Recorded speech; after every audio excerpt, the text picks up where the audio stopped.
Dito na mga guys ang dinarayo ng mga siklista na paliguan ng lugar ng Bulacan na Zagaray. So ito po ang makikita at mabubungaran natin dito.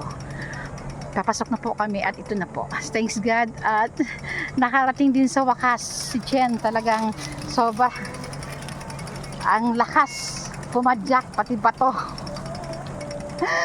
Kayang-kayang magpalusong. O, ayan na po. Ito yung lugar na to. Kung gusto niyo po mga guys makarating dito sa lugar na ito. Ayan. Welcome to Reyes Resort po to ng Zagaray, Bulacan.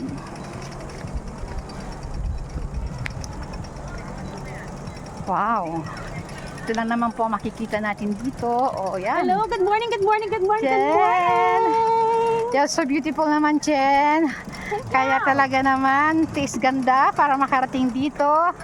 Si Chen, ito po mga guys, mukhang ito na naman po ang kanilang paliguan. Yan. So, yan po. First time ng Mami Chi dito nakarating. Kaya tiis din po ako sa init para makarating. Welcome to Matiktik, Zagaray, Bulacan. So, ang ganda naman ng lugar. Good morning po. Ang ganda ng lugar nila. Good morning po. Welcome to 4A po. Thank you po. Ayan, mga guys. Punta po kayo dito. Dumayo kayo dito.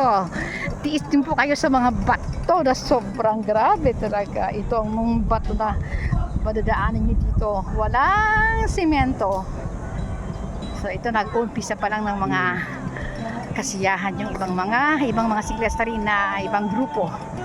May bridge po doon sa dulo. Sa dulong yon may bridge. So